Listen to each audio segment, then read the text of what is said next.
आपल्या डोक्यात आपण हे स्मरणामध्ये कायम ठेवलं पाहिजे की जीवन आपलं आहे, अडचणी आपल्या आहेत, समस्या आपल्या आहेत, त्या कापायच्या पण आपल्याला आहेत, त्या सोडवायच्या पण आपल्याला आहेत, तिथून पुढे पण आपल्यालाच जायचंय. लक्षामध्ये घ्या, कोणी तुमचे प्रॉब्लेम सोडवण्यासाठी येणार नाही आहे. Nobody is interested in to involve in your problems, to involve in your failures. तुमच्या फेल्युअर्समध्ये, तुमच्या प्रॉब्लेम्समध्ये कोणालाही इन्व्हॉल्व व्हायला आवडत नाही आहे. बट सक्सेसमध्ये न बोलवता येतील, डीजे लावून डान्स करतील. लक्षात घ्या. हॅलो फ्रेंड्स, आज एक अतिशय महत्वाचा थॉट घेऊन मी आलो आपल्या समोर.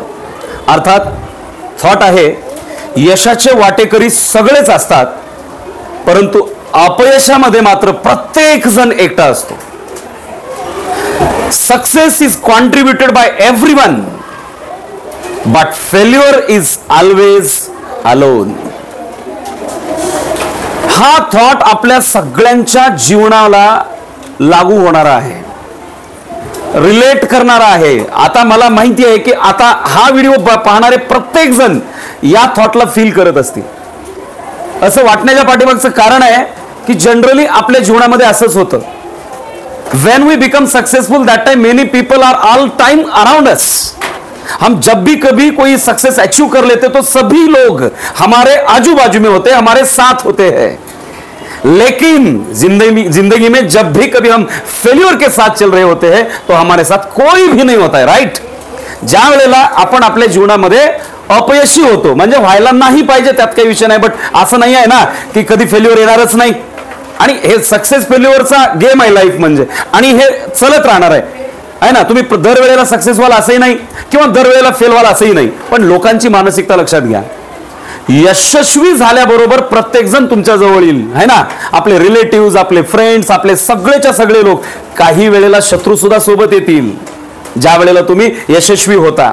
परंतु हेच लोक जे नेहमी तुमच्या सोबत असतात, ते आयत्या वेळेला, ऐन वेळेला तुम्ही अडचणीमध्ये असाल, संकटात असाल किंवा तुम्ही अपयशी व्हाल, त्या वेळेला मात्र तुमच्याकडे पाठ फिरवतील.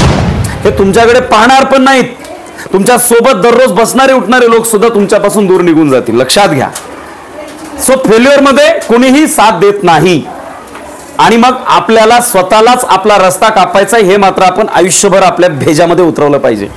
आपल्या डोक्यात आपण हे स्मरणामध्ये कायम ठेवलं पाहिजे की जीवन आपलं आहे, अडचणी आपल्या आहेत, समस्या आपल्या आहेत, त्या कापायच्या पण आपल्याला आहेत, त्या सोडवायच्या पण आपल्याला आहेत, तिथून पुढे पण आपल्यालाच जायचंय. लक्षामध्ये घ्या, कोणी तुमचे प्रॉब्लेम सोडवण्यासाठी येणार नाही आहे. Nobody is interested in to involve in your problems, to involve in your failures.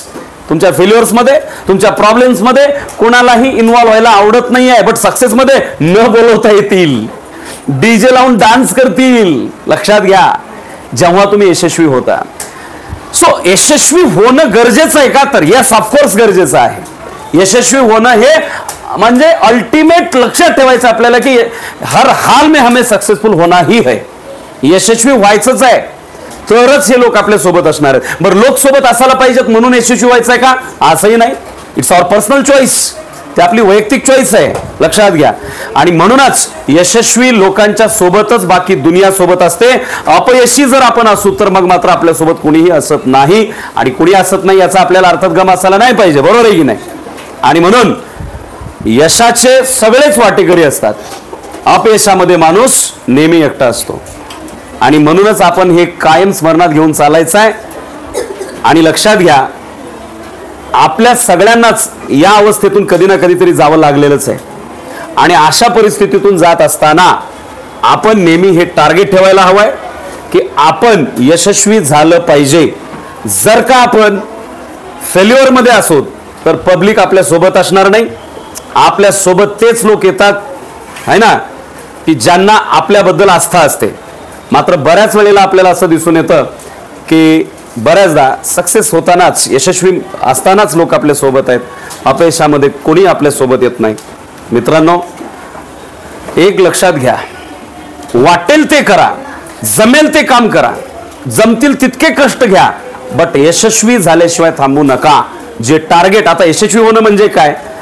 लोकांच्या दृष्टीने काही असो, पण तुमच्या दृष्टीने यश म्हणजे काय आहे की तुम्ही जे क्षेत्र निवडलेलं आहे त्या क्षेत्रामध्ये तुम्हाला आनंद मिळावा याच्यासाठी केलेलं काम म्हणजे यशस्वी होणं आहे, असं मला असं वाटतं. की ज्या कामात तुम्हाला आनंद मिळतो त्या कामात तुम्ही टॉपला पोहोचणं म्हणजे यश आहे, लक्षामध्ये घ्या.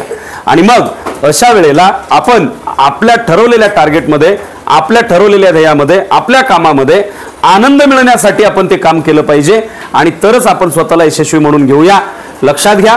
आणि असं जर आपण जीवन जगू तर ही सगळी दुनिया आपल्या सोबत आहे.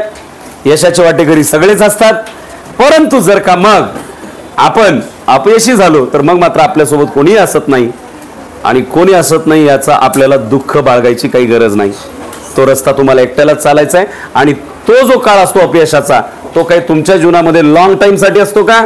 नाही, एका ठराविक कालावधीसाठी असतो. तर अशा काळामध्ये तुम्ही स्वतःला मेंटेन करणं, पेशन्स ठेवणं हे सगळ्यात महत्वाचं असतं. आणि पेशन्स ठेवून दुप्पट मेहनतीने, लक्षात घ्या, आपण चुकलो कुठं हे ओळखा, त्याला दुरुस्त करा आणि यशाकडे जाण्याचा प्रयत्न करा. नक्कीच तुम्हाला या थॉट्सचं अनालिसिस लक्षामध्ये आलं असावं अशी अपेक्षा करतो. हा व्हिडिओ पण आवडला असेल, लाईक करा, शेअर करा, सगळ्या दुनियामध्ये पसरवून टाका आणि चॅनलला सबस्क्राईब करायला अजिबात विसरू नका. भेटू पुढच्या थॉट सोबत, एका नवीन थॉट अनालिसिस सोबत. तोपर्यंत जय हिंद, जय भारत.